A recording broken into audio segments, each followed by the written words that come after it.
is immutable. The money is With the Genesis locked to the edge of the mempool, we are decoding Bitcoin's signal in the noise. Privacy, self-custody, censorship resistance. Welcome to the revolution. This is OnChain Revolution. Welcome back to OnChain Revolution. My name is Yagobi, and I am the host of the show.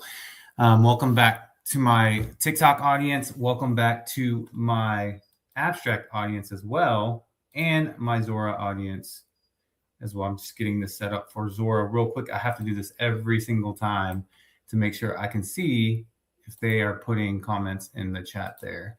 But welcome back, everybody. The crypto space looks like it's having some trouble here, right? All right, got that set up. Yeah, it looks like it's having some trouble. Bitcoin itself looks pretty good. It looks like it's holding the support levels of that low 69,000. But when you get a good feel of the builder ecosystem on crypto Twitter, it looks bleak, to be honest. And I'm connected with a lot of builders in multiple ecosystems in crypto. But I will say the ones that, still have that conviction and passion, they're still pushing through. They're still, developing, delivering products and things like that, right? And so that gives me the hope that, the future of our space is in good hands for the builders that are still here and that still have the conviction and haven't left. So in that case, there's definitely a bright future for our space. But in the meantime, we're probably going to see, some projects fade off a little bit, right? We'll see some projects that are more connected towards like institutions and, infrastructure have a lot of success. And then you'll have some kind of startup projects in those specific niche ecosystems that, will push through, grind through, and they'll make it on the other side. And so that is definitely kind of good and bad, right? But the exciting part is they are continually building here. But the main topic for today is my plan to start buying Bitcoin and alts. And spoiler, I've already started my plan with Bitcoin, right? We're going to get into what I look for in terms of is it the right time? And then also we'll get into some basic DCA strategies, go back to the basics a little bit, right?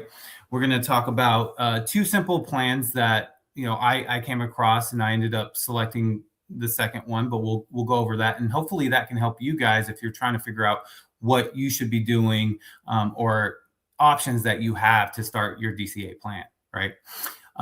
So before we get started with anything, I'm going to ask you guys on the YouTube side to smash that like for me, subscribe to the channel if you like my style and my content. And then on X, guys, help me share this space. Let's get as many people in here as possible. We're going to hit on some news topics. The White House is really pushing. They're having a second closed door meeting with banks and crypto groups on stablecoin yield. And I think that's very important because they seem to be very motivated to get this legislation done. I think that's going to be important for more capital inflow to the overall crypto space. We're going to hit on Hyperliquid and how Hyperliquid seems to be really competing with a lot of centralized exchanges. We'll hit on something interesting with Vitalik, the founder of Ethereum, and how he seems to want to integrate AI with Ethereum.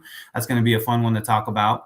And then some other topics we'll get into as well. We're not going to live too long in the charts. I know as of late, I've been deep into the charts just because I feel like the data just gives me so much conviction on where I feel like Bitcoin is heading. And we are going to hit on the charts, of course. We're going to hit on the price action, all that stuff. We'll hit on a little bit of that weekly chart again to kind of show what I looked for to kind of start my DCA process. And then we will round it out like we usually do with some Bitcoin ecosystem updates, along with some trenches updates with Solana and Base as well.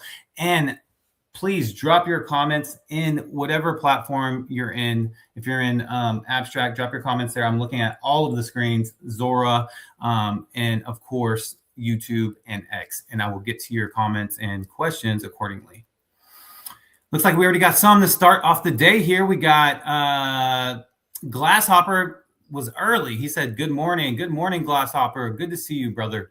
Almond Joy says GM Almond Joy. We got Superfan. Everybody knows Superfan if you guys are regulars of the show. X Tina says good morning. No says GM. No, it's been forever. We got Erdrick as well. Erdrick's Grave. Good morning and welcome back to the show.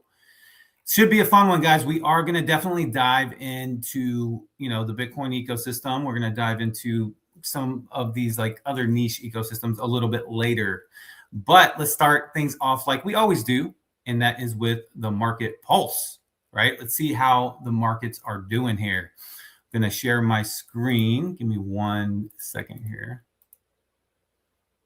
All right, let's take a look at the market pulse. So there wasn't really any scheduled type of what are they called, the market watch type of situations, the economic calendar for today. There wasn't too much. There was some retail stuff that was going on, right? But if you take a look here, starting with the stock market, you see the S&P is up 0.11%. The NASDAQ is barely up 0.08%, and the Dow Jones is up 0.38%. So the stock market's not really thriving. It's just kind of hovering, hanging in there. You are seeing the VIX pull back a little bit, negative 0.29%. And so that means volatility is coming down a little bit. The DXY is pulling back 1.5%. The Russell continues to seem strong, which is the lower market cap, the risk on index fund for the stock markets, right? I feel like the Russell just wants to like explode, right? Then you got the Mag 7 pulling back 0.13% here. Some of these stock giants and NVIDIA pulling back 0.1%. You got Google pulling back 1.9%, Apple barely pulling back 0.16%, Tesla pulling back 1.25%, and then Netflix pulling back 2.25%. The futures are down today. And then you see in crypto, Bitcoin is pulled back 1.6%, and Ethereum is pulling back 4.27%. Okay. So all in all, it seems like the markets are altogether pretty weak, with crypto pulling back the most, right? And then you do see precious metals actually pulling back kind of comparable a little bit to crypto. You got gold pulling back 1%, silver pulling back 3.6%, right? So the overall markets, financial markets, asset markets don't really like the current situation we're in, is what it seems like. All right, so let's get back to the plan of when to start buying crypto, right? Or Bitcoin, I should say. So what I first looked for, right, was when Bitcoin was going to be aggressively heading towards the 200 moving average. And I've been talking about that for about a week and a half. I know you guys are probably sick of that, hearing the 200 moving average, but I'm using it and it's working. So this is a previous example from 2018's bear market, where Bitcoin started to head and got to the 200 moving average, right? So once it starts to break down and you see it head down there, even if it wicks and it gets close, for me, that's enough. You could really start to DCA, in my opinion, right? And be in that mindset really after you take, you lose the 100-day moving average significantly. You get to about the halfway point. And then once you get here, you kind of know that you're going to hang around this area for a good minute. So it's pretty safe for you to start DCAing Bitcoin, right? And if you go to where we are today, we're in that exact kind of start of that, right? So here's the 200 moving average. We're going back and forth around this. So for me, Bitcoin was cheap enough when it got to the midpoint here, about 73. But the fact that I did know, or I felt very strongly that it was heading to 60,000 or around that area, I did wait. And so me and my wife already started to DCA, and we started our DCA plan about a week ago. Okay. So that is what I look for. But I'm going to also show you some other information here about the DCA plan that can also give you kind of a signal of, hey, the price that we're at right now, it seems to be very, very cheap. So I did create this, hopefully easy to understand 2 type of DCA plan document here. The first one is very simple for most of you guys are experienced in the space. So it's the set it and forget it plan, right? So you can do this with centralized exchanges. You can do it with some apps. I believe the River app has it to where you can do reoccurring purchases of Bitcoin. So the first step is you pick your monthly budget. A solid starting range is 1 to 10% of your take-home pay, right? So whatever you take home after taxes, depending on how aggressive you want to be, you're going to go in from that range of 1 to 10%. The second step here is to break it into smaller regular buys. Weekly buys are the sweet spot. A lot of people like to do weekly buys. Some people even go to daily buys, which is really frequent, right? And so an example of this would be $400 a month. You do it $100 every Monday. And then you get paid every 2 weeks, just buy on payday. The third step, automate it and don't mess with it based on vibes. So this is where people can kind of get in trouble, right? Is that they don't set reoccurring buys, or they do, but then they let their emotions come into it, right? And, I'm not talking about like a life emergency type situation to where, give me 1 second. I've lost my thing here. Okay. I'm not talking about a life emergency situation. Like, you need something for your kid needs to go to the hospital or something. Of course, you got to do what you got to do. I'm speaking more on the terms of people getting freaked out because Bitcoin has crashed and they just want to sell their reoccurring situation. Look, everybody's an adult and there's no financial advice on the show, but that is where people tend to get in trouble. The third, automate it, don't mess with it based on vibes. I just hit on that. The fourth step here, add a couple basic safety rules, right? Only put in money you don't need for 3 to 5 years. That's very important. Don't put in money that you can lose or you can't afford to lose. That's where the emotions come in. Make sure you've gotten emergency fund 3 to 6 months. That's outside of it. And then the last step in this first plan is think about custody as your stack grows. Once your balance gets meaningful, consider moving some to self-custody occasionally, which is a cold wallet, right? And then monthly or quarterly, so you're not leaving everything on an exchange. I would never leave all my Bitcoin on an exchange anyways. I would put it on a hot wallet before leaving it on Bitcoin. And that's just something that, I would never do. Personally, I would never leave any substantial amount on a centralized exchange. So, but I think the best option is to have it on a cold storage, right? Second best, you can put it on a hot wallet, but you still got to be careful because people can hack your computer, and there's definitely social ways to socially hack you guys. Okay, so then the second option is the DCA plus dip booster, and this one is the option that I go with, right? This keeps your normal DCA going on, so everything we went over up there, but adds a simple rule to take advantage of big dips without turning into day trading. Very important. Keep doing your normal weekly buy. Set aside a small dip stash, like 10 to 20% of your monthly BTC budget, just for pullbacks, okay? When Bitcoin drops hard from recent highs, deploy it in pieces.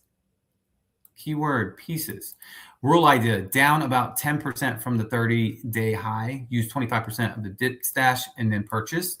And then 20%, you would use another 25%. Down 30%, use the rest. That means that you go all in whenever Bitcoin has pulled back, right? If we're going on the daily chart, I already have this plotted out for the show. This is 30 days out. What is the 30-day high? That puts us at 98,000. Okay. You pull back 30%. Oh, you go to where we are today. Actually, that's where I did the calculation. And the calculation comes out to be 29%, right? So we're actually here at this down 30% for the DCA plus booster. So I think that should tell you enough in terms of, are we at like a good, point to start acquiring Bitcoin? For me, yes. And that, like I mentioned, we already started doing that for about a week. This way you still DCA no matter what, but you buy a little heavier when the market is freaking out. Okay. So I already just mentioned this. Right now we're at that 30-day high. You pull back 38,000. That's right at 29%, which is absolutely crazy that, we hit that mark there.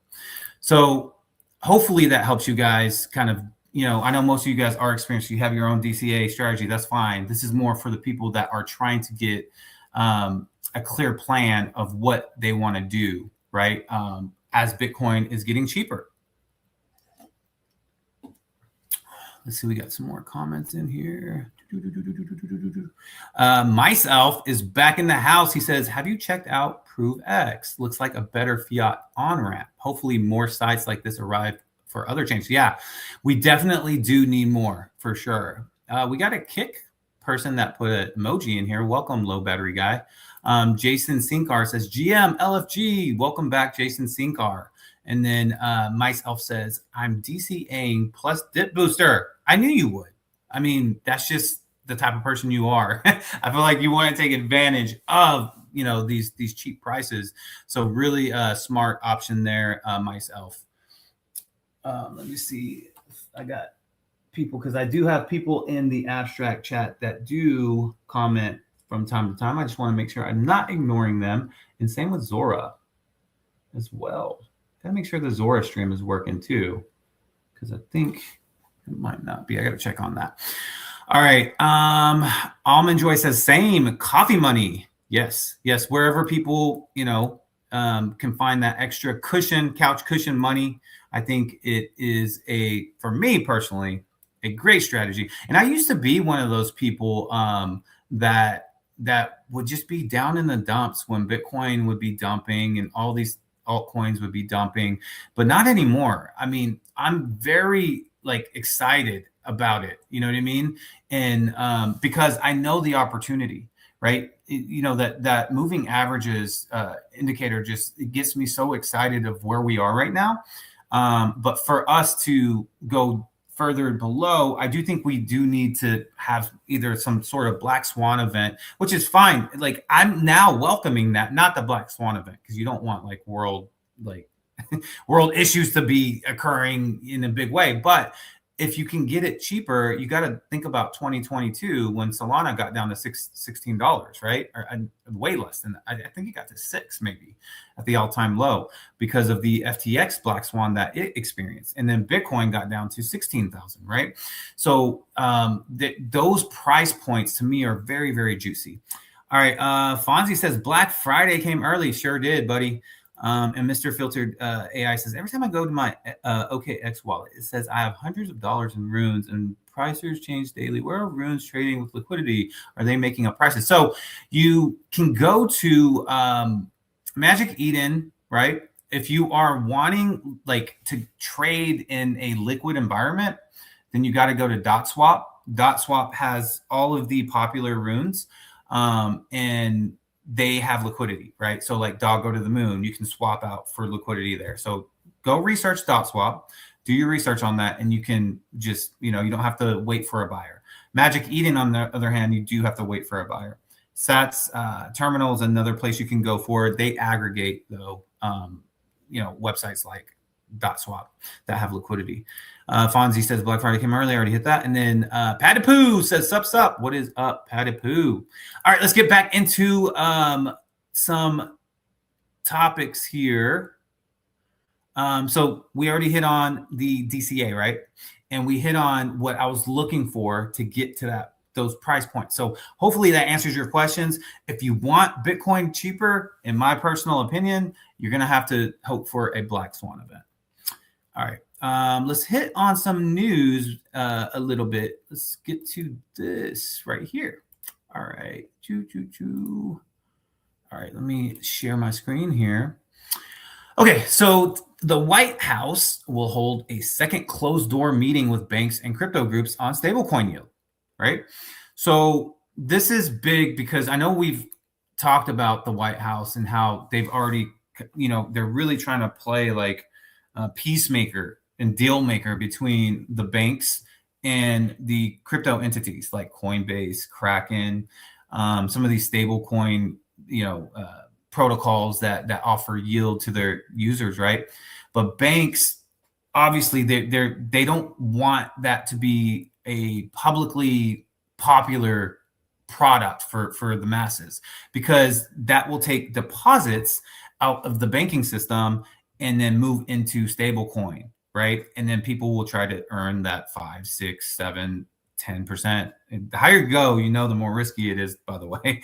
But it's definitely a lot better of a return than the typical banks, right?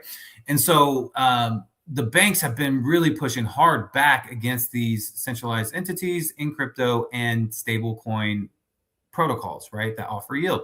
So this is the second meeting that they've held that's closed door. I do think that they get something done because of how aggressive the White House is currently. This administration is currently. They want to get this done. Now, will it benefit a certain somebody that's in the picture in my screen? His family? Absolutely, because they have USD1, which is a stable coin, and WillFi, which is a DeFi protocol. So, this is just something that I think the industry and the space has accepted. The Trump family is involved with crypto, but they definitely will try to get this moving aggressively. So, legislation's in and things are legal or at least regulated, right? All right. Let's hop over to this right here, which is pretty shocking for me to read this, but Hyperliquid outpaces Coinbase in notional volume, recording 2.6 trillion compared to Coinbase's 1.4 trillion. So this is a little misleading, I'll tell you that, because you got to think about Hyperliquid, right? Whenever someone is using leverage, they put up $100 collateral and they 10x, that is $1,000, right? And so that is being what's reported in this total amount, right? And so sure, like if you do report all of that plus the spot, and then you do the same thing for Coinbase with spot in their perps as well, yes, Hyperliquid does come out more, but Hyperliquid is going to be majority of leverage, right? So these numbers are a little bit skewed, but still very, very impressive in my opinion.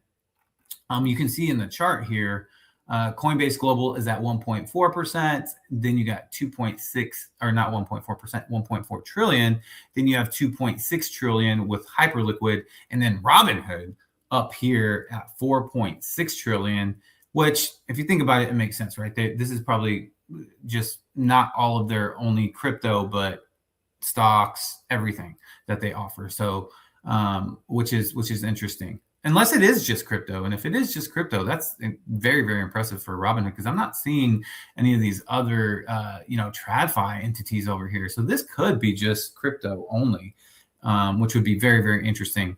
But nevertheless, Hyperliquid again in the news showing strength. And this is another reason why I stay very bullish on Hyperliquid, right? As a asset that, is in the alt market that people are looking to start to potentially DCA.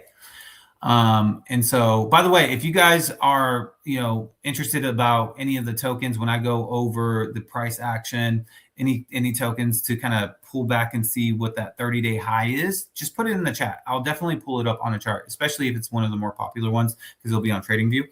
But yeah, so just showing strength here for Hyperliquid.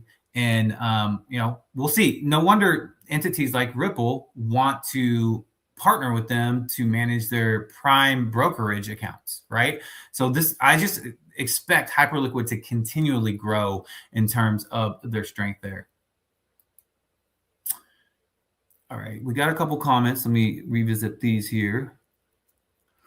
Myself says commodity-backed stablecoins are around the corner. Yes, they are. RWAs in general are becoming more and more popular for tokenization, right? And so these commodity-backed stablecoins, it just makes sense, right? To show strength, and that's what TradFi wants to see. They want to see more security, more like, collateralized type of assets, and that's where that comes from. He also says, which means we should expect to see more algorithmically backed stablecoins in the future. There was a statement by Vitalik, by the way, that did mention, stablecoins that use, that are algorithmically backed, they can work. They can work. We've had bad experiences in the past, obviously, with Luna and UST. But if it's heavily regulated, I mean, who knows what the future looks like, right? All right, let me pull that down and get on to the next one here. Oh, yeah, I want to go over this article because this article is very, very interesting. So Vitalik Buterin, right? So I'm starting to use different website sources as well. I want to get some different news headlines, you know, that aren't so crypto Twitter only. But it says Vitalik Buterin sketches near-term vision for Ethereum's role in an AI-driven future, right? Here's the quick take on it. Ethereum co-founder Vitalik Buterin has outlined a refined framework for how Ethereum could intersect with artificial intelligence, emphasizing privacy, decentralization, and governance over unchecked acceleration. His updated view focuses on near-term tooling, including trustless AI interaction. This is huge. Trustless AI interaction, on-chain economic coordination between agents. Okay, that's big too, and AI-assisted governance and markets. But the trustless AI interaction, that to me is big because, you know, being in someone that like really saw the Bitcoin ecosystem grow the economy from 2023 to billions of dollars being traded, and smart contracts being the issue that it didn't continually scale in terms of bringing more liquidity. Whenever AI became more and more advanced, that was one of the first things that came to my mind on the show. And I would talk about it, you know, talk about, hey, look, maybe Bitcoin can use these, like an example would be trustless AI interaction, right? To have this decentralized type of transaction done that can replace smart contracts, right? Now, that I think that would have to be extremely audited to where these AI, you know, autonomous bots could not be manipulated. Their code have to be locked in, all that kind of stuff. But in theory, it seemed like it would work, right? And, you know, it's interesting that Vitalik's talking about this because Ethereum doesn't need it in that way, right? To where, you know, they have smart contracts that can execute off of, if this happens, then this happens, right? But Bitcoin's ecosystem could benefit from something like that if it's possible, obviously. All right. So going on in this article, he says, according to him, the two fields are often discussed from completely separate philosophical perspectives. He cautioned against framing progress as a race towards AGI, describing that mindset as an undifferentiated form of acceleration rather than deliberate choice about direction, right? To me, Ethereum and my own view of how our civilization should do AGI are precisely about choosing a positive direction rather than embracing undifferentiated acceleration of the arrow, Buterin wrote, right? So I almost wonder if this is something that, you know, he's really going to be planning. We already know that, you know, they have ERC 8004, which gives a reputation to AI autonomous agents, right? So this is something that they could be very, very serious about. Mr. Sheedy, what is up? What is up? Myself said, did you know you can see ratio charts on TradingView? Just put the / between two tickers. Awesome. I appreciate that tip there, sir. Sheedy says, what's up, fam? Smash that like button. Yes, please smash that like button. And also for the TikTok crew, drop your comments in there. I'm looking over there. If you have any questions or comments, drop them in there. I promise I'll get to them the best that I can.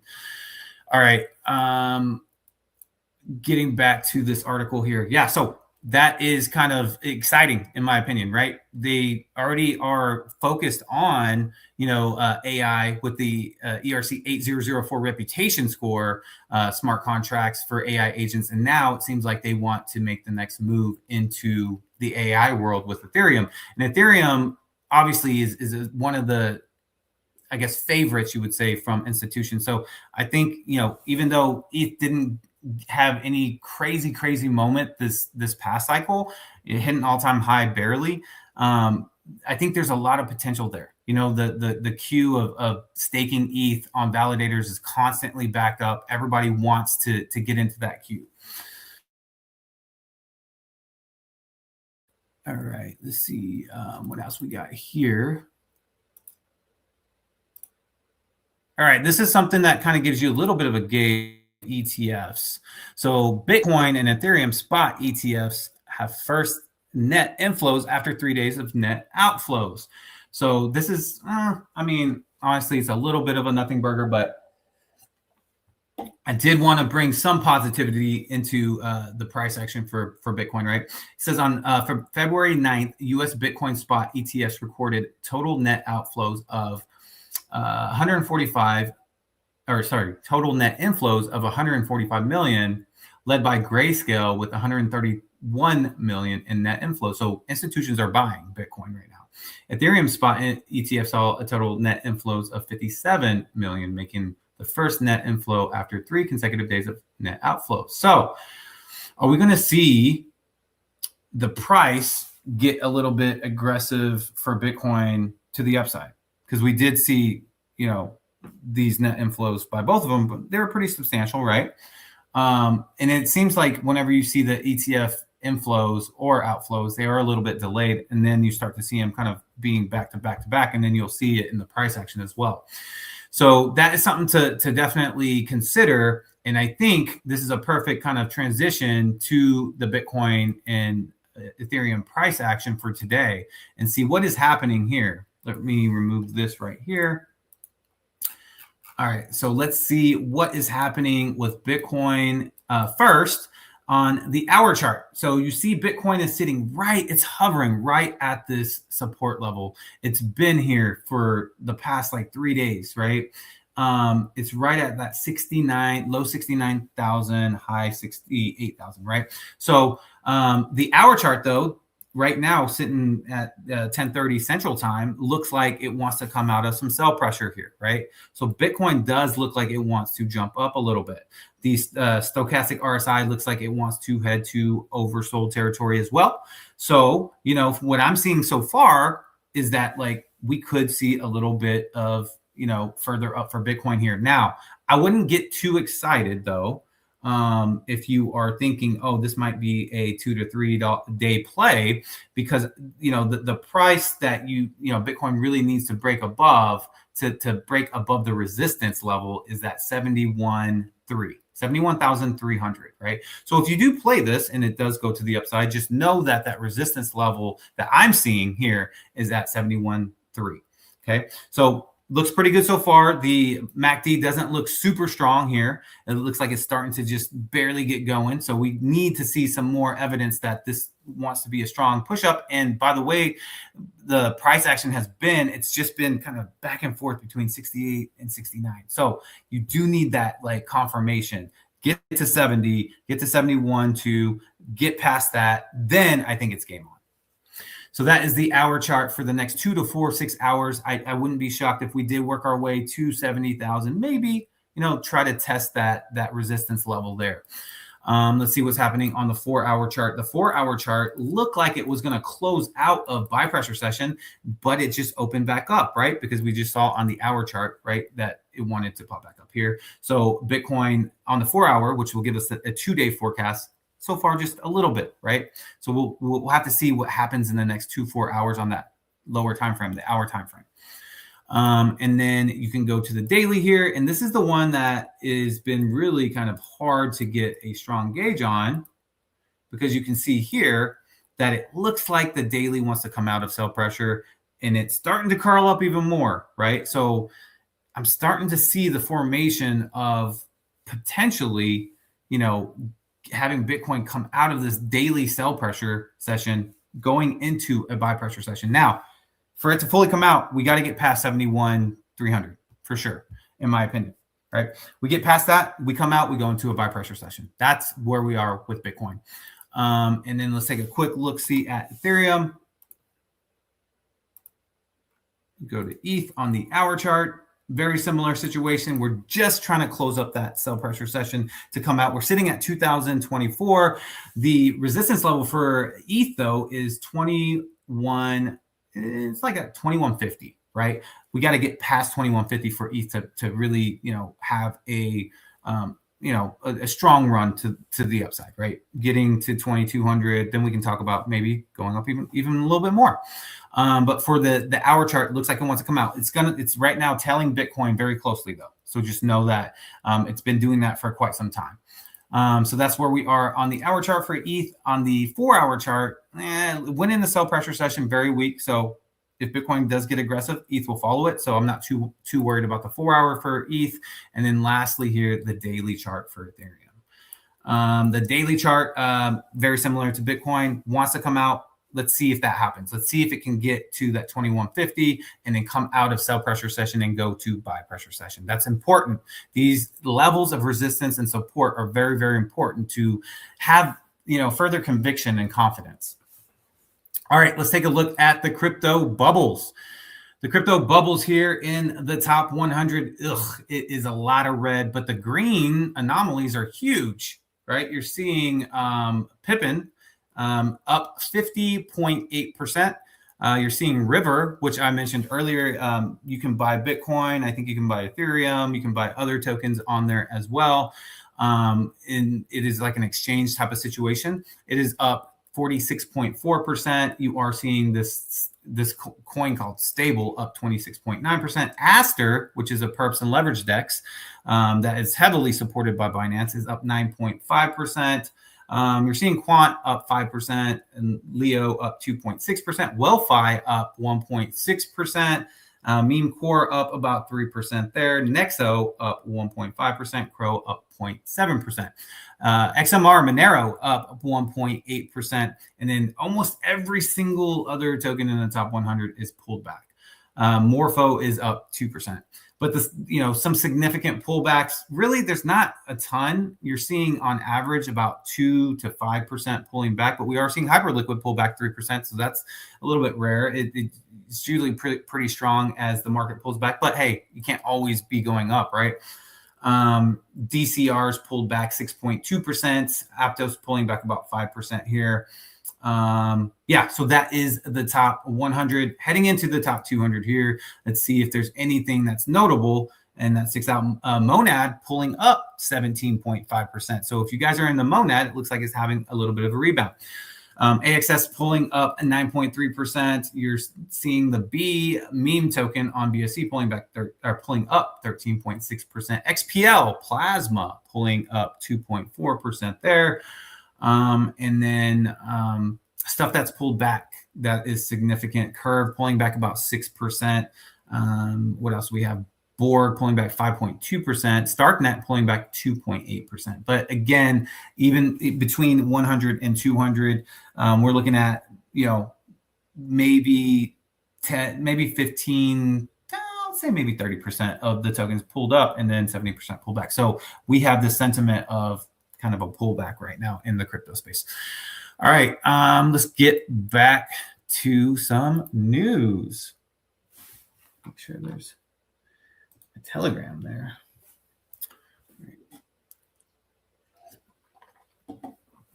All right. So this right here is probably associated a bit with the White House being aggressive to the upside, or being aggressive, not to the upside. Well, being aggressive by trying to get these stable coin issuers and the banks to agree on something. So it says right here, I'm talking about Willfi and USD1. But I don't know if many of you guys knew this, 87% of USD1 circulating supply is on Binance. It's on Binance, right? That's a lot. That is a lot of circulating supply on Binance. It says marking the highest single exchange concentration amongst major stablecoins per Forbes. So if Binance has some sort of, black swan event happen, right? Is that bad for USD1? I would think so, right? Because there's going to be like a bunch of exiting of Binance, and we don't know what would happen, right? I just don't understand why Willfi would put that much on Binance. Now, it does seem like there's some sort of agreement here. came to terms, because Binance is the largest centralized exchange in the world in crypto. And for them to agree to have 87% of USD1's circulating supply, I just feel like that is absolutely, crazy, right? Like what type of conversations were happening with that? What type of agreements is going down with that? Also, it does make me feel like there's probably not going to be a black swan event with Binance though, in insolvency, just because of this, connection here. WillFi doesn't want to have any type of risk of their entity, having major issues. So I think we can pretty much write that out, right? Like Binance is most likely, and this is my opinion, of course, not going to be the entity that has a black swan event, just because of them holding that much USD1 and the connection there. But it is pretty weird, I will admit that. This is pretty scary. It says right here, latest, Ray Dalio warns CBDCs are coming and will eliminate financial privacy while giving governments power to tax, seize funds, and cut off political opponents. We already kind of knew that this was going to happen, right? In terms of CBDCs, but hearing it this way is definitely, especially from Ray Dalio, right? If you guys haven't heard Ray Dalio, he's amazing. You should go listen to his YouTube video, A New World Order, and it does break down kind of the times that we're in right now and what's happening. So that is definitely something to listen to. And also, this is scary, right? Like the United States is taking the position that they don't want a CBDC. They are going to go with some of these, private companies. Circle and USDT has their own stablecoin, obviously USD1. But a lot of people have mentioned that, the government's still going to be able to kind of control things a bit. Now, it's not going to be as straightforward as CBDCs. Like it seems like China wants to go that route, and the EU wants to go that route. Right. And that is scary if someone can just, take your funds out of your bank account or out of your crypto account. Right. And you don't have anything because you might have put a political post online or something. Right. So I think we got to be aware of these type of things. And this also makes me worry about, privacy coins. Right. And chains like Monero or Zcash, right? Are they going to soon be, illegal to use, right? If you're from the EU or you're from China, or if you're from one of these countries that really just wants to have that control with CBDC. So I know it might sound like I'm scaring you guys, but I'm just saying, mentally, it's okay to be prepared for these type of situations so you kind of know what to do. I guess the only thing you could do is move to a jurisdiction that is not CBDC, ran by CBDCs, right? All right. Okay, so this one right here is from CryptoQuant CEO Ki-Young Ju. He was actually wrong about Bitcoin in 2025 early on. He was more, saying that Bitcoin wasn't going to go up at all, really. I think he was really wrong at the end of 2024, right? And heading in 2025, he came out and he apologized. I remember that tweet. He apologized and he said, I guess my data wasn't correct. I didn't expect Bitcoin to kind of rise up, and it didn't get to crazy prices. Like it got high. Bitcoin had a good cycle, I would say, but not like super great what we all anticipated. It got to 126,000. But, what he's saying here is BTC faces excessive selling pressure as 308 billion in inflows in 2025 failed to lift market cap, making digital asset treasury companies' strategy ineffective, right? You pull up this chart, and this chart is a great chart to look at if you're in the bear market or not, right? If you go back here to part of 2014 and 2015, bear market. If you go to 2018 right here, 2019, bear market. 2022 to 2023, bear market. Coming out in 2023. What are we seeing right now? We are seeing red. We're in a bear market. And this is like for the people that are holding on to the super cycle thesis here. We're in a bear market right now, but that doesn't mean that it's going to be forever, right?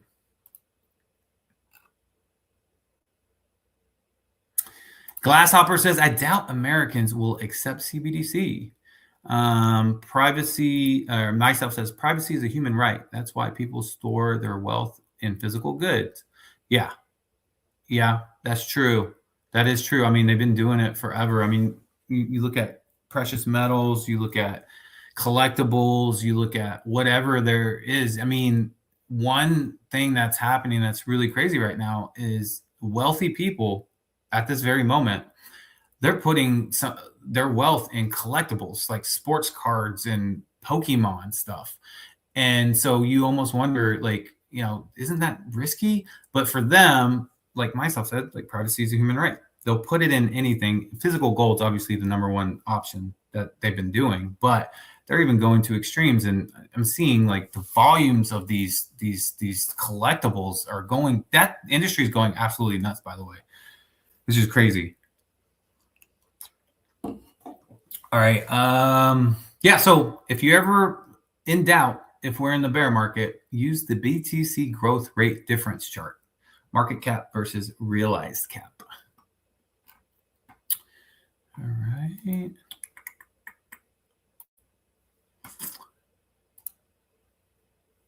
All right. What we got up here? Oh, yes. This is something that I'm hoping that Polymarket actually ends up having creating a coin, launching a coin. Obviously, I think they're gonna, if they do it, they're gonna be very like, you know, the ICO route, like how Pump Fund did and these other companies. But Polymarket partners with Kaito AI to expand into attention markets, right? This is big because Polymarket and also Kalshi, they're both like, this is happening, right? This predictions market industry is happening, and it doesn't matter what they have to pour into it to make it highly successful, right?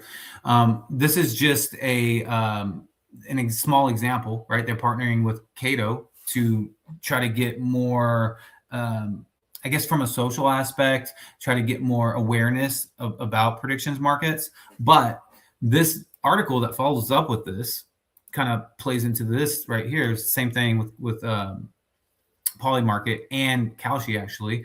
So Jump trading to take small stakes in Polymarket and Kalshi. Boomerang. So this article is by CoinDesk. It says Jump, which is a investment firm, is to take a fixed amount of equity in prediction market Kalshi, prediction market Kalshi, while its stake in Polymarket will grow over time depending on the trading capacity the firm provides.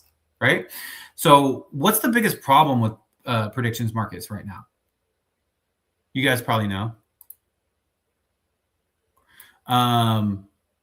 It's liquidity, right? So the very popular markets, like, is Bitcoin going up or down in 15 minutes? That usually doesn't have issues with liquidity. Those markets can kind of continually go. But there are, you know, several markets to where some people want to play, and there's just not someone on the other side, right? So what this does is, you know, entities like Jump, they're able to provide liquidity, like a significant amount of liquidity. So these markets are constantly moving, right? It's kind of like, let's be honest, it's like what Pump Fund and some of these launch pads do. They you know, spoof volume and stuff to make retail excited about it, and then retail gets in and they lose, and then that's their whole, they're like fishing, right? Seems like that's what's, you know, they want these markets to be liquid, right? So anybody can play whenever they come to the casino, basically, right?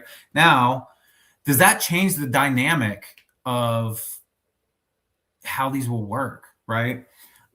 Because, you know, whenever you think about prediction markets, I always felt like they were pretty fair because it was me versus John on the other side, even though I don't know John, right? But I'm betting on the Seahawks to win. He's betting on the Patriots to win. There's no house there, right? The house comes away with fees. Kalshi does a lot in fees, but Polymarket, does, I think, a tiny in transaction fees because they're completely on chain. But now with, liquidity being provided, it's like, there's gonna be market makers, and I don't think they want to lose, right, their money. So I almost wonder like how this might change dynamics. But at the end of the day, you're still gonna be able to use data, and you're still gonna be able to use your skills of how you play prediction markets, right? So, but what this does get me kind of bullish on is these companies, Polymarket and Kalshi, right? Kalshi is very centralized, just to let you guys know. They don't, the only, Web3 aspect to Kalshi is depositing and withdrawing. And they have the markets, right, of, 15-minute hourly market. Will Bitcoin hit this price by December of 2026? Those kind of markets that are related to crypto, but it's not on-chain activity that's happening other than deposits and withdrawals. Polymarket, on the other hand, they're all on-chain, right? Everything they do is on-chain. And so, it's almost kind of like Coinbase, Perps, and Hyperliquid, right? So there's just kind of, both of them are growing though at a fast rate. Got a couple more comments here. Justin says Kalshi is being advertised all over the place. I can't get away from that. Is crazy. Like whenever I'm on TikTok, I also notice that like Kalshi ads every time I swipe up. Almond Joy says, let's just make Americans be even more in debt.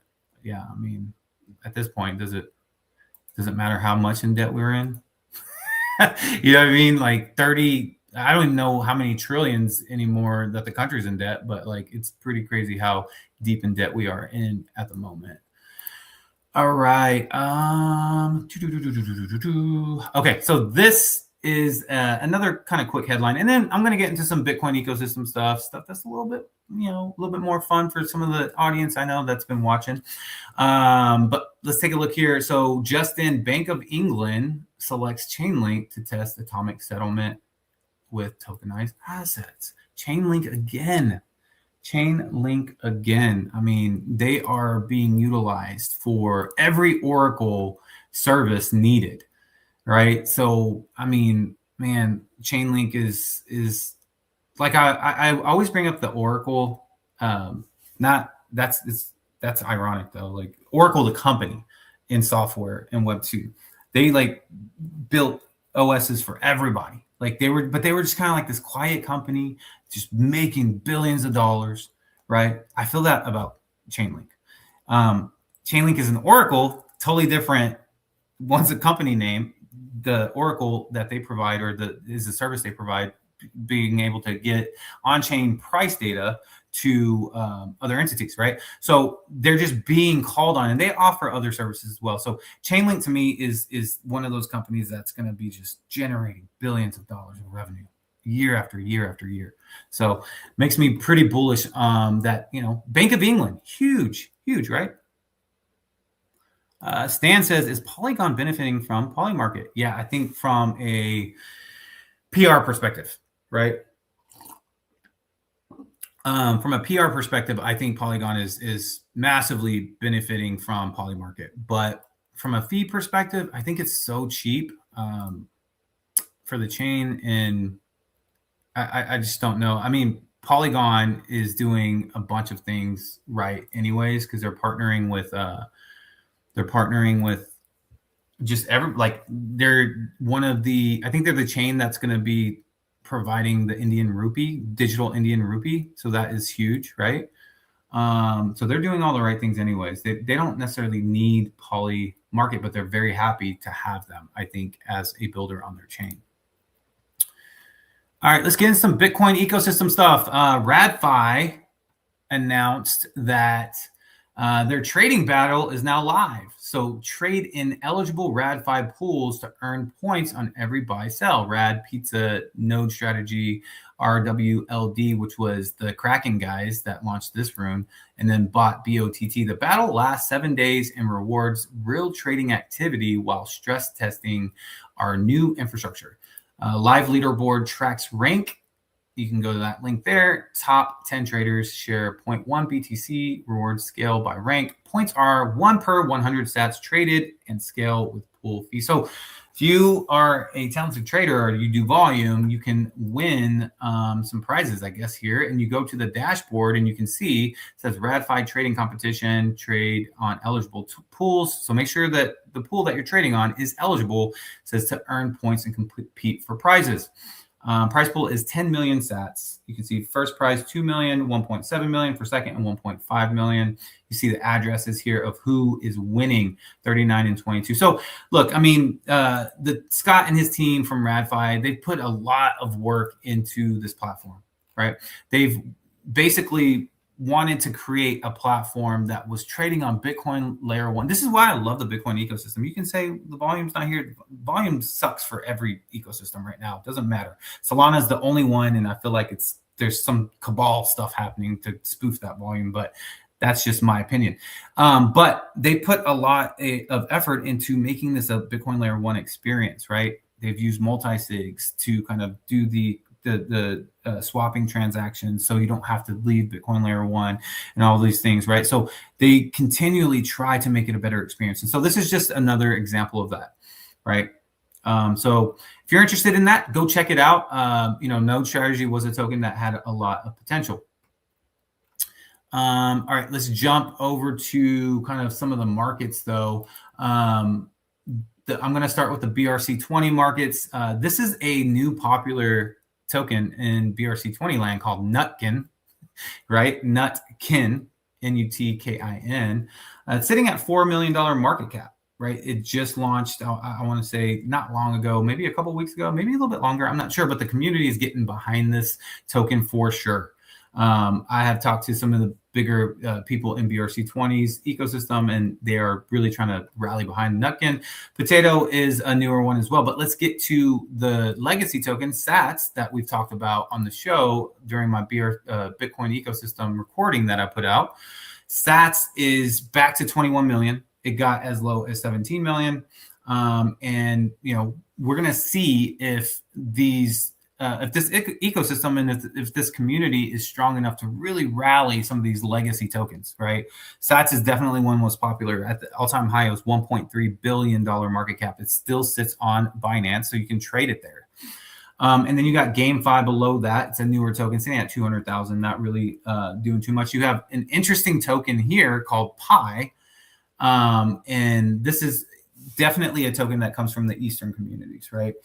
It's sitting at $45 million market cap. Now, this is like one of those tokens that's like a Chinese community token that they literally will go on the streets and they will go to recruit senior citizens, maybe. I don't know. I've heard some crazy stories about that. But they're sitting at 45 million. So it's the number 2 highest BRC20 right now. And then you got Ordi, which is the BRC20 token. It's sitting at 57 million. Ordi needs to get back to 100 million and higher for this ecosystem to really thrive. And there's some people that are working hard to make that happen. The RATS token below that is sitting at 37 million. And it is also another popular kind of Eastern Chinese community token. It's at 37 million at the all-time high of this one. It was $800 million market cap, right? So that is, and then this was one of my favorite, Honks. It's down to 125,000, but like it's a community token for sure. But this is the BRC20 market. Again, you got to think about market conditions we're in right now. Overall, of course, it's not going to be like running up, thriving left and right? But also remember one thing that I try to remind everybody is whenever the Bitcoin ecosystem did come up in 2023, Bitcoin had been in a bear market for some time. So just remember that. All right, so we're going to move on to the Bitcoin runes, which is the other token standard here. So those are the two main ones in Bitcoin right now. BRC20s and Bitcoin runes. And you do have the Nat group, but that's a little bit kind of their own thing there. But you can see here, Doggo to the moon, below $100 million market cap, right? So it's sitting at 98 million. You see Magic Internet Money sitting at 7.2 million, $1 billion Cat sitting at 2 million. So very, very marketable tokens. I love $1 billion Cat. I feel like this is very, very cheap. But again, you need to recognize the current market conditions we're in, because I don't expect it to jump to 30 million tomorrow, right? You need to really do your research and see like where the communities are. Something like Dog has a very strong community. Already has a very strong community. Those type of tokens, right? You go down here, Pup's sitting at 2 million. So this is a very popular token as well during that time. And then you go down a little bit further, RuneCoin back to 1.4 million. That's actually surprising. And then Gizmo down to 600,000. So the research that people need to do with these Bitcoin token standards is, where are the communities and who is still actually doing things? You look at the Dog community, they have a space, I want to say maybe every other day minimum. Leonidas, great leader there. Ordi, they have, Best in Slot really backing that on the BRC20 side. The Chinese community is really backing Ordi, is still on Binance. Binance hasn't cut either Sats or Ordi. I think that means something, so those are things to keep in mind. All right, let's go over some ordinals here. Node Monks sitting at a floor of 1.5, so $1,500 here. And then you're also seeing OMB at 820. So these floor prices are definitely really, really low. They're getting lower and lower. There's one thing that is kind of lingering on my mind a little bit, and it has to do with this movement that's happening within Bitcoin maxi communities, and it's the BIP 110, and we don't know what that's going to look like. So they're going to be voting for this soft fork in August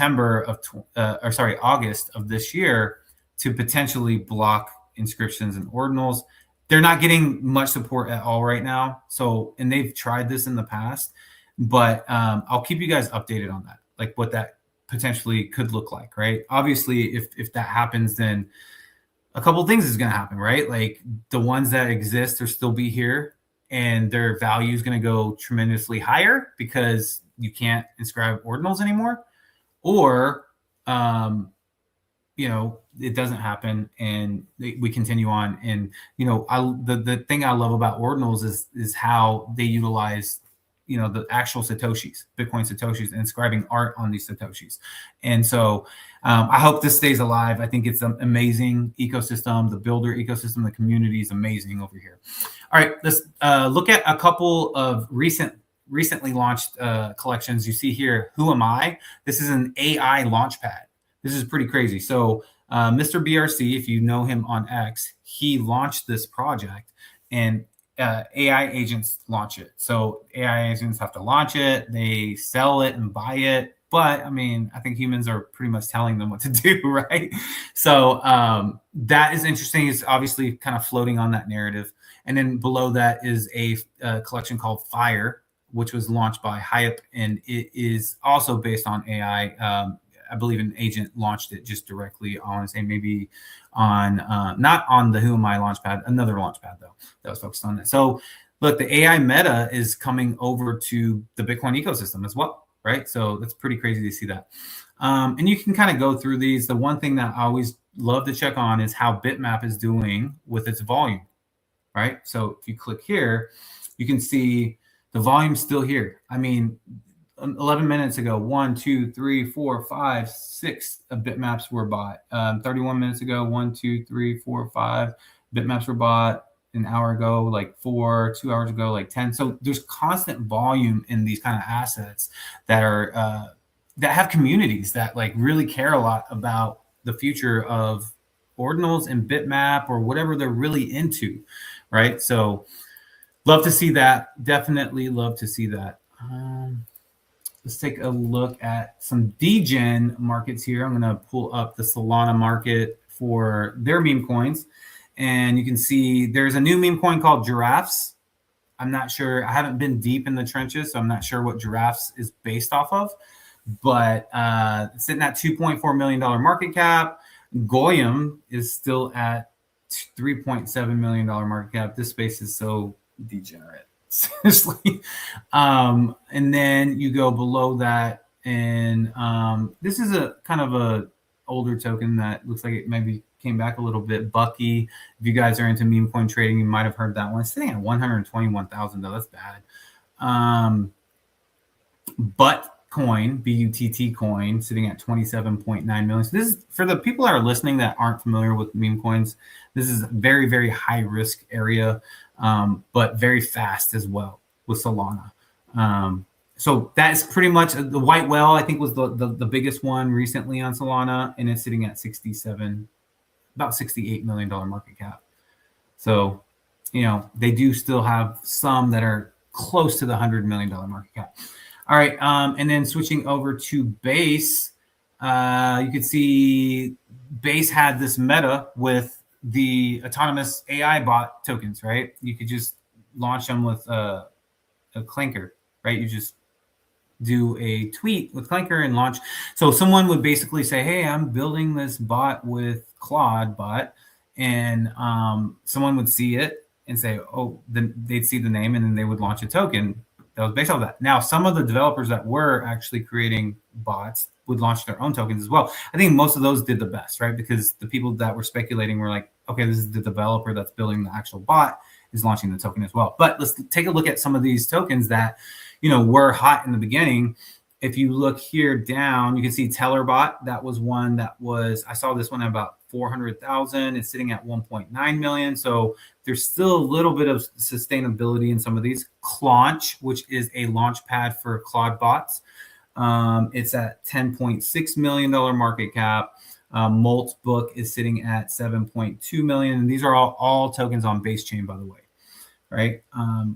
And so, yeah, those are pretty much, if you go down, yep, that is pretty much all of the ones that I saw that were popular that are still having volume. So, I mean, it's substantially kind of pulled back, right?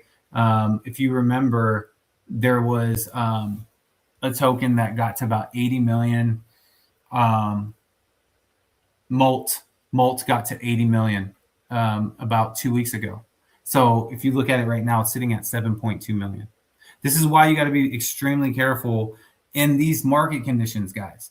Like when Bitcoin is struggling, you know, staying above the support levels, and, you know, Ethereum as well, this is the riskiest part of the risk curve, right? Of course, that they're going to get hit the hardest. So if you happen to get into something that runs up in the risk curve, I mean, if it was me, I would be taking all the profit personally, but that's not any financial advice for you guys. That's just how I would handle it. And I think that is going to wrap up the show, guys. I thank you guys for hanging out with me.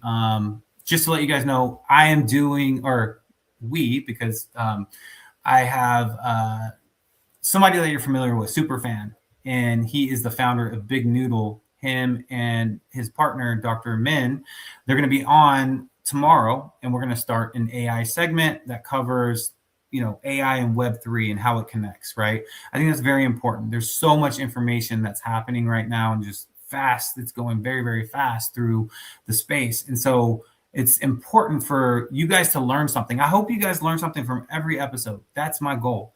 And I know the show has changed a bit in terms of an entertainment factor, like trying to, you know, wow you guys all the time. But I felt like we weren't giving you guys value in terms of education. And that's what I'm hoping for. I'm hoping to increase that. And so that's what we're going to kick off tomorrow with the AI segment. It's going to be about 30 minutes into the show. I'll bring them up and then introduce them, and then we'll kick it off and we'll go over some AI autonomous bot topics tomorrow. And they're very, very talented. They focus on AI. That's their main thing. So hope you guys can catch that tomorrow. Other than that, thank you guys so much for your support in every platform you're at. Give me a follow if you don't mind on Abstract, on Zora, on TikTok. Give me likes and follows. That helps me a ton. I am switching the TikTok stream once I qualify for it to straight through StreamYard. So it's going to be a lot easier for me to communicate with you guys through the comments and all that stuff. But I think you guys, without you guys, I could not do the show. I'm very, very thankful for that. Also, without my partners, I couldn't do it. So if you are interested in that banner to the bottom there, head over to pyro.buzz and you can bid on it. And also, if you guys wouldn't mind checking out merlinchain.io, you can check out their staking options here, right? You can see that you can stake your Bitcoin to earn more Bitcoin. You actually get paid out in Bitcoin. And the APR is between 8 and 21%. It is a 3-month lockup, so just know that. Also, there is a flexible day-to-day staking option, which you earn 15% APR. And the last option is the bonded option, which is a 6-month lockup period, and you earn 45% APR. Really cool stuff. Love this team. They're awesome with their community. Also, they've just been making big moves in the space as well with Merlin token. They've got listed on Coinbase Perps as well as Kraken Perps and Spot there. But appreciate you guys, and until tomorrow, peace.